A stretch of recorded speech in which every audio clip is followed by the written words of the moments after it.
Hello friends, welcome in my study and study classes. My self Suresh Kumar. दोस्तों, कैसे हैं आप लोग। आज का हमारा क्लास टेस्ट सीरीज़ पे आधारित है। ये हमारा दूसरा टेस्ट सीरीज़ है। ध्यान दें, टेस्ट सीरीज़ आपका प्रैक्टिस सेट है एक तरह से, जो आपके रिवीजन के लिए काफ़ी महत्वपूर्ण है। साथ ही ये आपके बेहतर तैयारी की रणनीति को बनाने में सहायता करेगा। ये टेस्ट सीरीज़ आपके BPSC pre, Bihar SSC, SI आदि एग्जामिनेशन के लिए महत्वपूर्ण है ही। साथ ये आपके किसी भी कम्पिटिटिव एग्ज़ाम्स के लिए काफ़ी महत्वपूर्ण है। इसमें मैंने 25 क्वेश्चंस रखे हैं। आगे धीरे धीरे क्वेश्चंस की संख्या बढ़ाया जाएगा। और ध्यान रहे, आप लोगों का बीपीएससी प्री के लिए प्रॉपर टेस्ट सीरीज़ ऑर्गेनाइज करूंगा और उसमें कुल क्वेश्चंस 150 रखे जाएंगे। तो आप मेरे साथ जुड़े रहें। अगर चैनल पे पहले हैं तो आप चैनल सब्सक्राइब कर लें ताकि आपको नोटिफिकेशन मिलता रहे। इसके अलावा मैं आप लोगों को बता दूं कि मैंने ऑप्शनल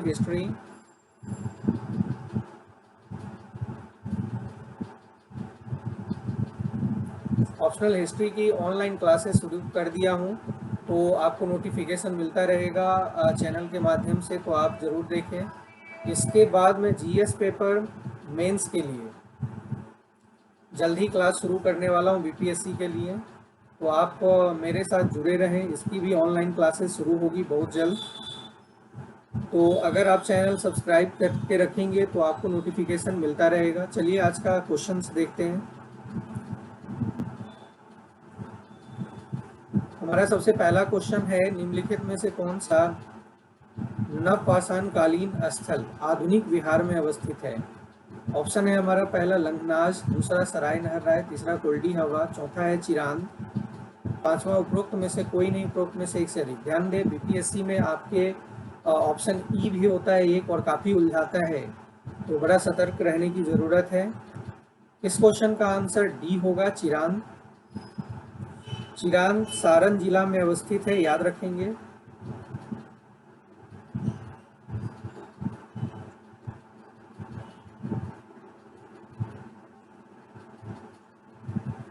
दूसरा क्वेश्चन है हमारा, सिंधु घाटी सभ्यता निम्नलिखित में से किस काल से संबंध रखती है। किस काल से, तो यहाँ ऑप्शन है हमारा पहला ऐतिहासिक युग, दूसरा ऑप्शन पूरा ऐतिहासिक युग, तीसरा है सी परा ऐतिहासिक युग, चौथा आद ऐतिहासिक युग। तो ध्यान दें, सिंधु घाटी सभ्यता आद ऐतिहासिक युग से संबंधित है, इसलिए आपका आंसर हो जाएगा डी। देखिए, इतिहास को जैसे यहाँ पे युग और काल की बात किया जाता है, तो स्रोतों के आधार पे हम इतिहास का युगों में वर्गीकृत करते हैं इनको। तो जैसे अगर मान लो वर्गीकरण को थोड़ा सा समझे आप, स्रोतों के आधार पे देखें तो सबसे पहले हम प्रागैतिहास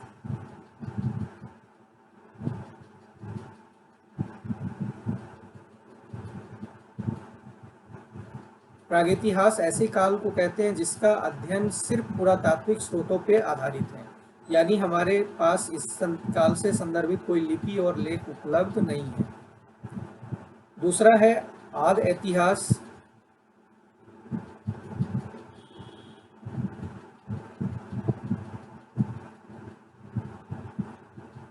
ये ऐसा काल है जिसमें हमारे पास पुरातात्विक स्रोत तो है ही,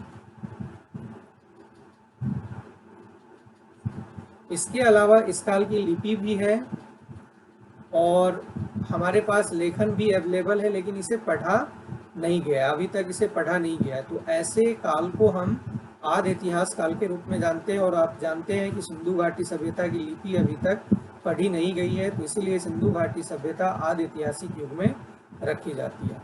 इसके बाद अगर हम देखें तो एक हमारा है ऐतिहासिक काल।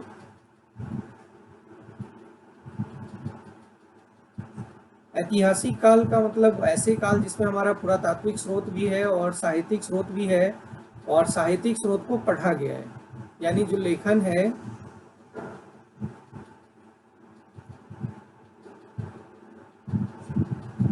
यहाँ पे जो भी लेखन है उसे पढ़ लिया गया है, इसलिए इसे हम ऐतिहासिक काल के रूप में वर्गीकृत करते हैं। तो सिंधु घाटी सभ्यता का इसमें आंसर हो जाएगा आपका डी। क्वेश्चन नंबर 3 देखें। अमृत बाजार पत्रिका निम्नलिखित में से किस से संदर्भित है? तो अमृत बाजार पत्रिका का संबंध ऑप्शन के हिसाब से देखें तो शिशिर कुमार घोष होगा, क्योंकि गिरीश चंद्र घोष, हरिश्चंद्र मुखर्जी, एन एस बनर्जी, इन लोगों का इससे कोई मतलब नहीं है। इसमें थोड़ा सा आप ध्यान रखेंगे कि अगर इसके साथ जोड़ दें और ऑप्शन में रहे मोतीलाल घोष,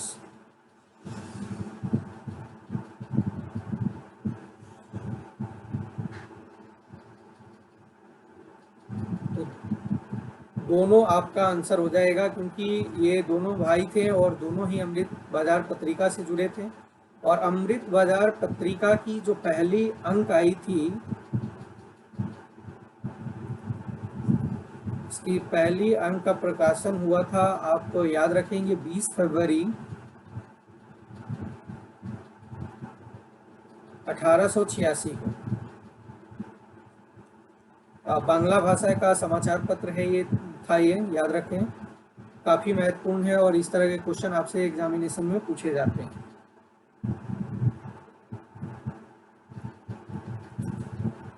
फोर्थ क्वेश्चन देखें। फोर्थ क्वेश्चन है, दादा भाई नौरोजी भारतीय राष्ट्रीय कांग्रेस के कितने बार अध्यक्ष रहे?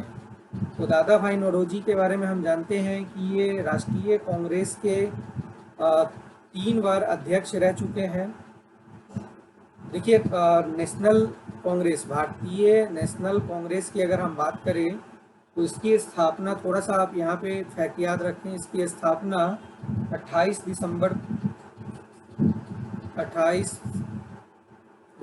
1885 को हुआ था और इसकी स्थापना एओ हुम के प्रयास से हुआ था। और ध्यान दें, इसका जो पहली अध्यक्षता WC बनर्जी ने किया था, जिसे हम उमेश चंद्र बनर्जी कहते हैं, और ध्यान दें उनको उमेश चंद्र बनर्जी के नाम से भी जाना जाता है।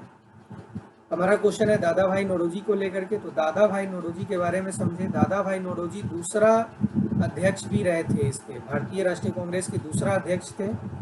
तो दूसरा कार्यकाल के लिए अध्यक्ष चुने गए थे ये 1886 में, कलकत्ता में अधिवेशन हुआ था ये। दूसरी बार 9वें कार्यकाल के लिए ये अध्यक्ष थे 1893 में। तीसरा 22वां आप देखें तो ये 1906 में भी प्रेसिडेंट बने थे इंडियन नेशनल कांग्रेस के। दादा भाई नौरोजी के लिए एक काफ़ी महत्वपूर्ण हो जाता है आपका एक किताब, जिसपे बराबर क्वेश्चन पूछा जाता है, तो आप याद रखें, poverty and un British rule in India, इन्हीं की किताब है और इस पे बराबर क्वेश्चन पूछा जाता है।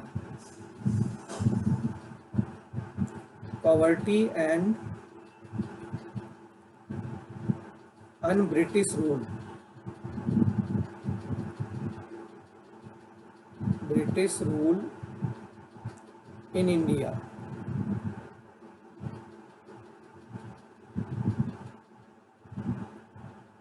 (1901) याद रखेंगे, काफ़ी महत्वपूर्ण किताब है। इन्होंने लिखी थी ये किताब, poverty and un British rule in India, 1901।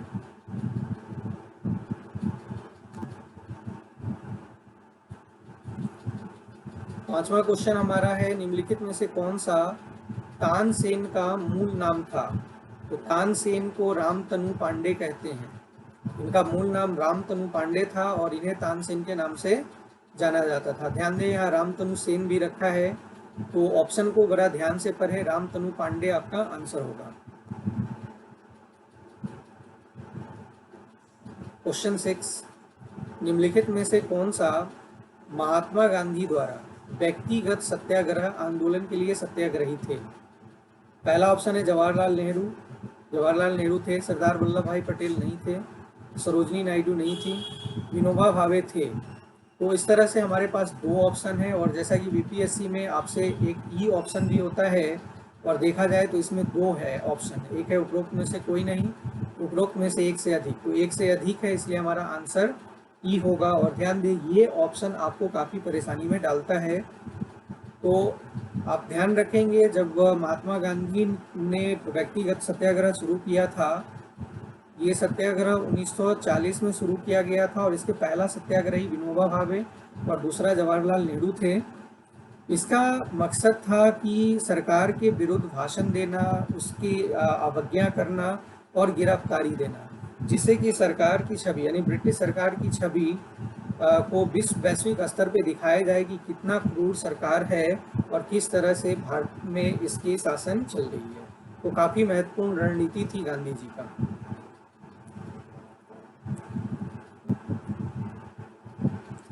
हमारा 7वां क्वेश्चन है,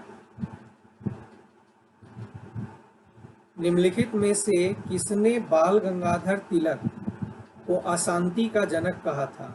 बहुत महत्वपूर्ण क्वेश्चन है, याद रखें आप लोग। बाल गंगाधर तिलक को अशांति का जनक कहने वाली थी वैलेंटाइन सिरोल। वैलेंटाइन सिरोल ने बाल गंगाधर तिलक को अशांति का जनक कहा था। बाल गंगाधर तिलक को हम लोकमान्य के नाम से भी जानते हैं, याद रखेंगे।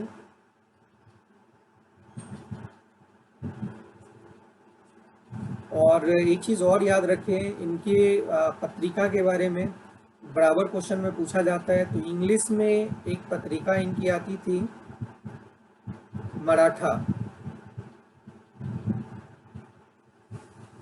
और एक मराठी पत्रिका थी,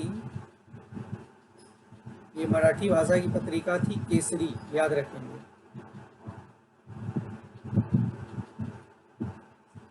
केसरी मराठी में और इंग्लिश में मराठा, ये दोनों पत्रिका थी इनकी, काफ़ी महत्वपूर्ण है और आप क्वेश्चन देखेंगे एग्जामिनेशन में पूछे जाते रहे इसके।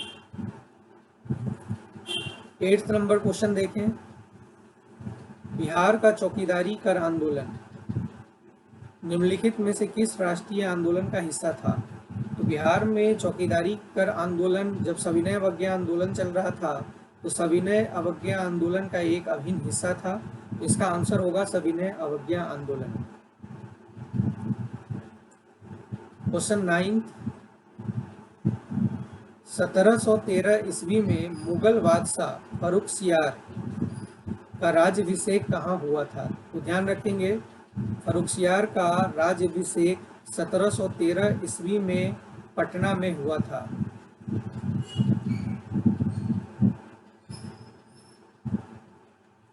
नेक्स्ट क्वेश्चन, 10वां क्वेश्चन है हमारा, निम्नलिखित में से कौन सा हरिजन सेवक संघ के संस्थापक थे? तो हरिजन सेवक संघ की स्थापना किसने किया था? आप लोगों को पता होना चाहिए, ये महात्मा गांधी द्वारा हरिजन सेवक संघ की स्थापना की गई थी।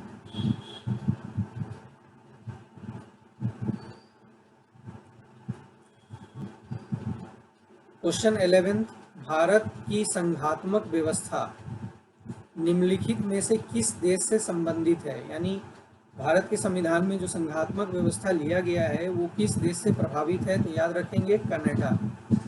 भारत की संघात्मक व्यवस्था कनाडा से प्रभावित है।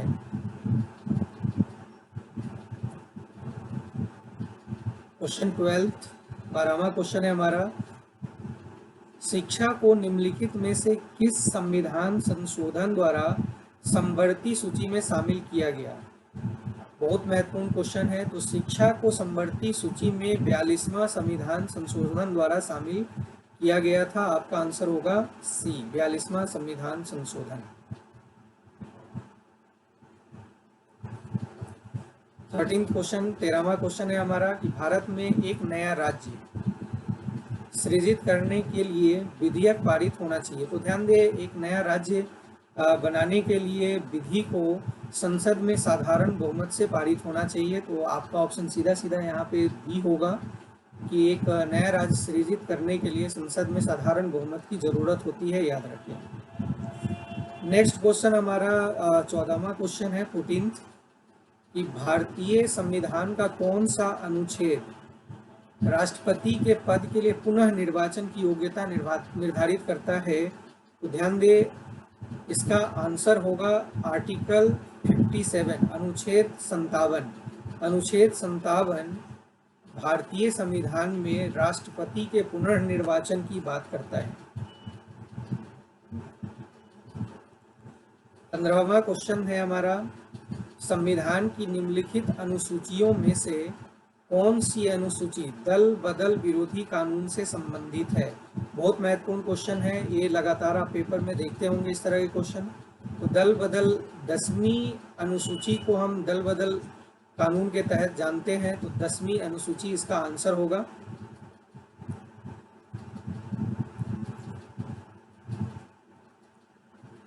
सोलहवां क्वेश्चन है हमारा, क्वेश्चन 16 देखें। निम्नलिखित में से किस संविधान संशोधन विधेयक द्वारा यह निर्धारित किया गया कि किसी विधेयक को राष्ट्रपति पुनः विचार के लिए संसद को लौटा सकते हैं?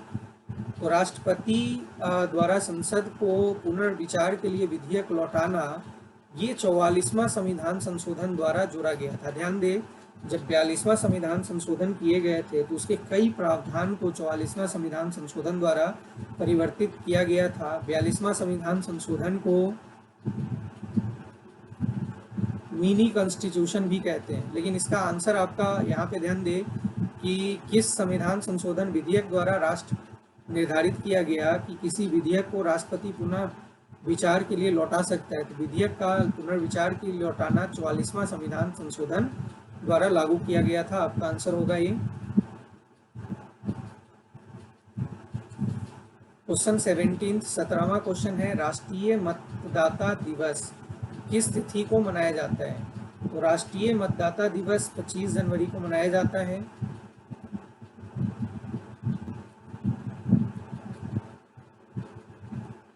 क्वेश्चन 18, 18वां क्वेश्चन देखें। भारतीय संविधान निम्नलिखित में से कौन सा अधिकार प्रदान नहीं करता है? नहीं शब्द को जरूर अंडरलाइन करें, नहीं तो ऑप्शन चेक करने में गलती होने की संभावना रहती है। तो अवसर प्रदान नहीं करता है भारतीय संविधान, कौन सा अधिकार प्रदान नहीं करता? तो समानता का अधिकार है, स्वतंत्रता का अधिकार है, धर्म पालन करने का अधिकार भी है। लेकिन अगर हम देखें समान आवास, यहाँ देखिए आवास लिखा हुआ है, तो समान आवास का अधिकार ये ऑप्शन में हमारा आंसर होगा, क्योंकि भारत का संविधान अगर हम देखें तो समान आवास का अधिकार का प्रदान नहीं करता है। तो याद रखेंगे, इस तरह के क्वेश्चन को बड़ी केयरफुली पढ़ें, गलती करने की संभावना रहती है, तो सतर्कतापूर्वक क्वेश्चन सॉल्व करेंगे। 19th क्वेश्चन देखें। 19वां क्वेश्चन कहता है कि संविधान सभा की प्रांतीय संविधान समिति के अध्यक्ष कौन थे? तो ध्यान रखें, जब भी प्रांतीय शब्द जुड़ा रहे तो आप याद रखें सरदार वल्लभ भाई पटेल। तो संविधान सभा की प्रांतीय संविधान समिति की अध्यक्षता सरदार वल्लभ भाई पटेल ने किया था। तो आपका आंसर होगा सरदार वल्लभ भाई पटेल।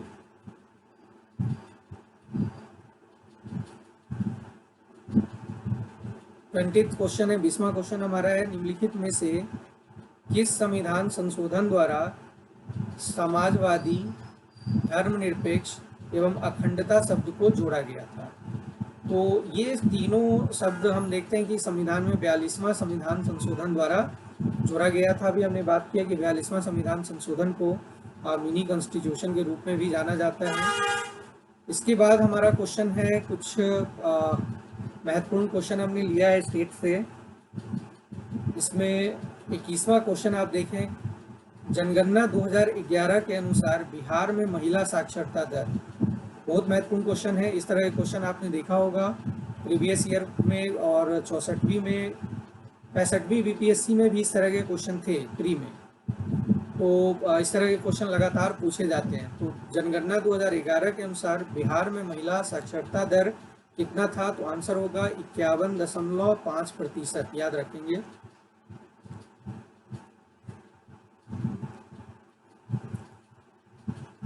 बाईसवां क्वेश्चन है हमारा, देश का पहला नेशनल डॉल्फिन रिसर्च सेंटर स्थापित किया जाएगा। तो देश का पहला national dolphin research centre Patna में स्थापित किया जाएगा।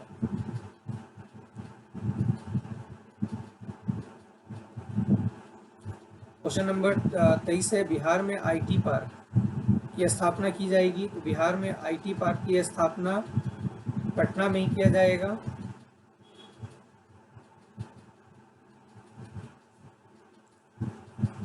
काफ़ी महत्वपूर्ण क्वेश्चन है ये, करंट का 24वां क्वेश्चन।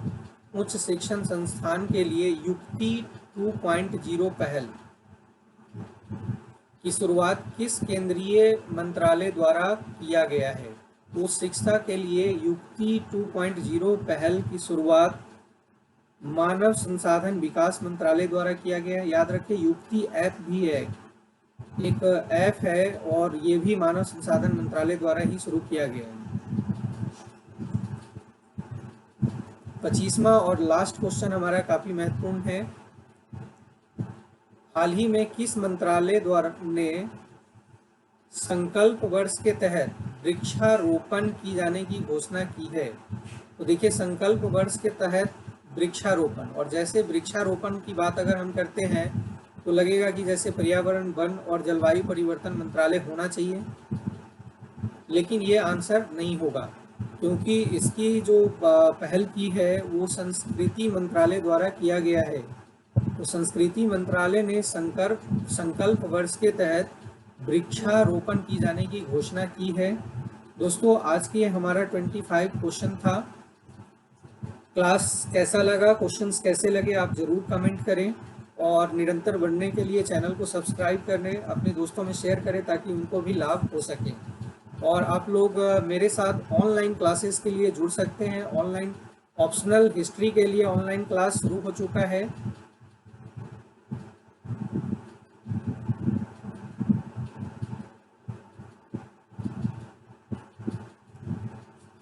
इसकी क्लास शुरू हो चुकी है, तो आप ज़रूर जुड़ें। और मैं जीएस मेंस के लिए क्लास जल्दी शुरू करूंगा। अभी क्लास मेरा टारगेट बीपीएससी मेंस को लेकर के है, लेकिन ऑप्शनल हिस्ट्री केवल आपका बीपीएससी मेंस से रिलेटेड नहीं है। ये हमारा आईएएस, पीसीएस और बीपीएससी मेंस सबके लिए है, क्योंकि बीपीएससी मेंस में कुछ कम पढ़ना है, और अगर हम थोड़ा सा आगे बढ़ते हैं तो हमारा आईएएस के लिए भी हिस्ट्री ऑप्शनल की तैयारी हो जाती है। तो आप मेरे साथ ऑनलाइन क्लास के लिए जुड़ने के लिए 8368196379 पे संपर्क करेंगे। Thank you everybody. Thank you watching for me.